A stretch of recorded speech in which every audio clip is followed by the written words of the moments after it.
नमस्कार, मैं हूं पवन त्यागी। आम आदमी पार्टी के पूर्व स्वास्थ्य मंत्री सत्येंद्र जैन की मुसीबतें बढ़ने वाली हैं और ये अभी तक जेल में बंद हैं। इनके खिलाफ एक फर्जी कंपनी बनाकर यानी शैल कंपनी बनाकर करोड़ों रुपए ट्रांजैक्शन करने का आरोप है और उस चक्कर में ये जेल में बंद है।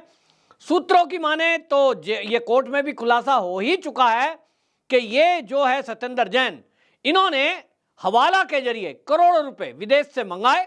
फर्जी कंपनियों के जरिए कलकत्ता बेस्ड यानी कोलकाता जिसको बोलते हैं, कोलकाता में कुछ फर्जी ऐसी कंपनियां बनाई गई जो इस धंधे में लगी हुई थी। और जब एजेंसियों ने इसकी जांच की तो पाया कि 22 करोड़ रुपया ये लगभग सत्येंद्र जैन के परिवार को आया, क्योंकि कंपनियों के डायरेक्टर सत्येंद्र जैन और उसके परिवार वाले थे। सत्येंद्र जैन से ईडी ने पूछताछ की कि ये पैसा कहां का है, कहां से आया। उन्होंने अभी तक इसका कोई जवाब नहीं दिया है और इसीलिए वो जेल के अंदर बंद है। कुछ मेडिकल ग्राउंड पर जमानत पर पिछले दिनों छूटे थे, लेकिन आप देखें कि उनको कब तक ये छूट दी जाती, उसके बाद वो वापसी जेल में भेज दिए गए। अब उनको लग रहा है कि मुंह नहीं खोलूंगा तो एक सजा पूरी हो जाएगी। 1 साल लगभग हो गया है, 1 साल और होगा, ज्यादा ज्यादा 2 साल के बाद ये छूट जाएंगे। लेकिन अब ये जैसे ही जमानत याचिका लगाने के लिए तैयारी कर ही रहे हैं, इस बीच में सीबीआई को एक और मामले में गृह मंत्रालय ने परमिशन दे दी है कि सत्येंद्र जैन के खिलाफ जांच की जाए। मामला है जेल से अवैध वसूली का। आपको याद होगा कि जेल में बंद एक ठग सुकेश चंद्रशेखर, उसने आरोप लगाए थे कि जेल में मुझे सुविधा देने के लिए 2 करोड़ रुपया महीना ये जेल के अधिकारियों ने मांगे और ये कहा गया कि ये पैसा आपको सत्येंद्र जैन को देना है। तो बात हुई और उसने लिखित में ये चिट्ठी दिल्ली के एलजी को लिखी, सीबीआई को लिखी। अब इसको शुरू में माना जा रहा था कि एक अपराधी है, जेल में बंद है, उसका क्या सबूत उसके पास है। तो सबूत में भी उसने व्हाट्सएप की चैट उस लेटर के साथ लगाई।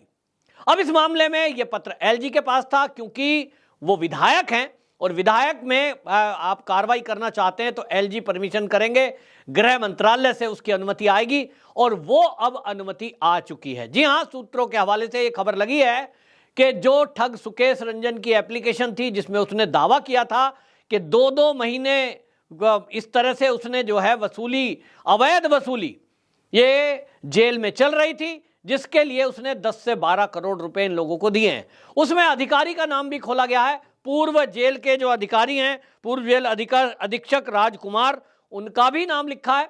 और इसलिए अब इसकी जांच होगी कि 2018 से लेके 2020 के बीच जेल के अंदर जो उगाही की गई, क्या उसमें सत्येंद्र जैन की इन्वॉल्वमेंट है, जैसा दावा सुकेश रंजन ने किया है।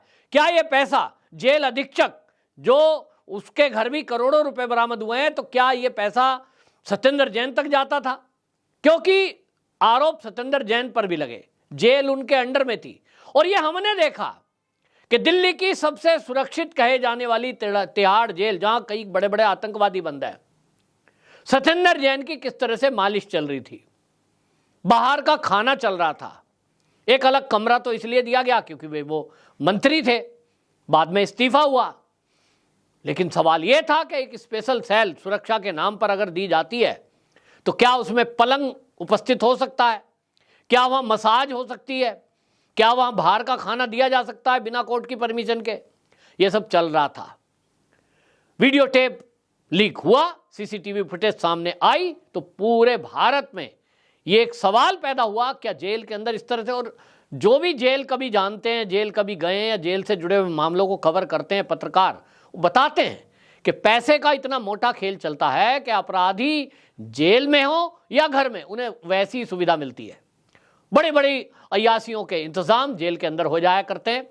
ये दोनों ही मामले कब हुए होंगे? जब जेल के अधिकारी मिल गए होंगे, मोटी रिश्वत दी गई होगी।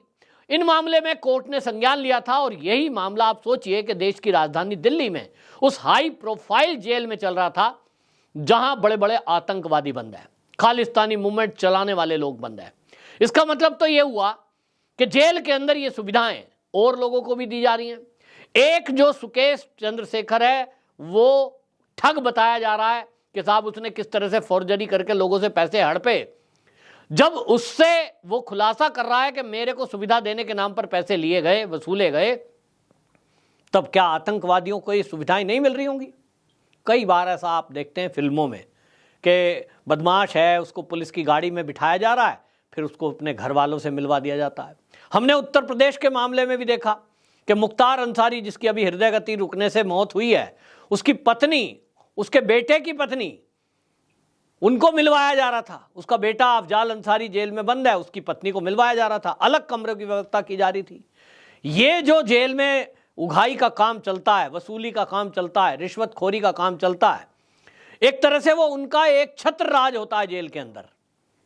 और इसी मामले में ये मामला और गंभीर हो जाता है कि बड़े बड़े अपराधी माफिया वहीं से अपना संगठन चलाते हैं, हत्याओं की सुपारी दे देते हैं, पूरा अरेंजमेंट अपने गैंग के लिए करते हैं। तो फिर 10-20-100 करोड़ रुपए लूटो, हत्या की सुपारी लो, और फिर अगर जेल हो जाए तो उसमें से 2-4 करोड़ रुपए खर्च कर दो। मैं एक अपराधी, एक ऐसे ही मतलब था बदमाश, उससे एक बार बात कर रहा था, भाई तुमको डर नहीं लगता क्या जेल जाने में? तो ये कह रहा था कि साहब हम जो लूट करते हैं ना, ये चैन खींच लिया, मोबाइल लूट लिया, इस तरह का एक चैन स्नैचर था, मैं उससे बात कर रहा था। उसने कहा कि हम अपने घर में एडवांस में 50,000 रुपया कैश एक तरफ इसलिए रख देते हैं फैमिली वालों को देके कि जिस दिन हम पकड़े जाएं ये पैसे उठाना और वकील के पास पहुंच जाना, कुछ पैसे वकील पुलिस को देना, हमें एक डंडा भी नहीं लगता। पहले पैसे पुलिस को दिए जाते हैं कि चुपचाप हमें गिरफ्तार करे, और तो करे तो सीधा कोर्ट में प्रस्तुत करे, एक भी डंडा पुलिस वाला मारेगा नहीं। उसके बाद कोर्ट में बड़े बड़े वकील, और फिर जेल में मिलने वाली सुविधाएं, इन सबके लिए जो पैसा चाहिए, लूट का कुछ हिस्सा हम उसमें से पहले से अलग से रखते हैं। थोड़े दिन बाद फिर छूट के आ जाएंगे, क्योंकि चैन खींचना, मोबाइल खींच के ले जाना, इनमें कोई बहुत बड़ी सजा होती नहीं है, चोरी का केस होता है। आमतौर पे आदमी जो है, जो जिसके साथ ये घटना हुई होती है, वो तो कहीं होते नहीं है, कभी तारीख पे आते नहीं है, पुलिस वालों को केस देखने होते हैं और पुलिस का सब मामला सेटल हो जाता है। ये हमारे देश में चल रहा है। कानून इतने घटिया हैं, इस कानून के चलते कोई ऐसा रिकॉर्ड नहीं है कि एक बार अपराधी पकड़ा गया है, एक बार इस थाने में, दूसरी बार दूसरे थाने में, तीसरी बार कहीं और। कोई आप टैली नहीं कर सकते कि कोई अगर जो है मुंबई में, महाराष्ट्र में किसी ने अपराध किया है, वो कल को दिल्ली में अपराध करता है, तो दोनों का कोई लिंक पकड़ नहीं सकता, क्योंकि कोई डाटा नहीं है। और इसीलिए अपराधियों का पूरा एक संगठन ऐसा चलता है, संगठित जो ये अपराध करते हैं, इन लोगों ने इसी तरह से धंधा बना रखा है, क्योंकि जेल में जाने का उनको डर नहीं है। आप और हम जेल के नाम से डरते हैं, पुलिस के नाम से डरते हैं, क्योंकि हमको लगता है बहुत प्रॉब्लम हो जाएगी भाई, नीचे से सोना पड़ेगा, खाने को घर वाला जैसा नहीं मिलेगा, आदमी वैसे ही बीमारी से मर जाएगा। लेकिन ये जो बड़े बड़े अपराधी हैं, किस तरह से जेल में सारी सुविधाएं प्राप्त करते हैं, ये सुकेश चंद्रशेखर के पत्र से खुलासा हुआ। और इसलिए आम आदमी पार्टी के मंत्री पर आरोप लगा, तो सवाल यह भी उठ रहा है कि आम आदमी पार्टी का क्या कोई नेता, कोई मंत्री बचा हुआ है जिसने भ्रष्टाचार ना किया हो? अब एक नई बहस फिर से शुरू होगी जब सीबीआई इस मामले की जांच करेगी। सुकेश चंद्रशेखर का तो यह कहना है कि इस मामले में जितनी भी उगाही चल रही है जेल के अंदर, उसका हिस्सा अरविंद केजरीवाल को भी जाता है। मैं नहीं जानता कि यह आरोप सही है कि नहीं, लेकिन सुकेश चंद्रशेखर ने अगर केजरीवाल का नाम लिया है तो इस एंगल से भी जांच होना जरूरी है, और यह पता लगाना जरूरी है कि जेल के अधीक्षक को जो पैसा पहुंचता है, जिसके सबूत सीबीआई के पास हैं, तब क्या ये जो आरोप लगाए जा रहे हैं कि इसमें अरविंद केजरीवाल भी दोषी है, उसको भी पैसा जाता है, इसकी भी सच्चाई अब सीबीआई पता करेगी। निश्चित रूप से इस मामले में सत्येंद्र जैन और केजरीवाल दोनों की मुसीबतें बढ़ती हुई दिखाई दे रही हैं। आपकी क्या राय है? कमेंट बॉक्स में जरूर बताएं। वंदे मातरम।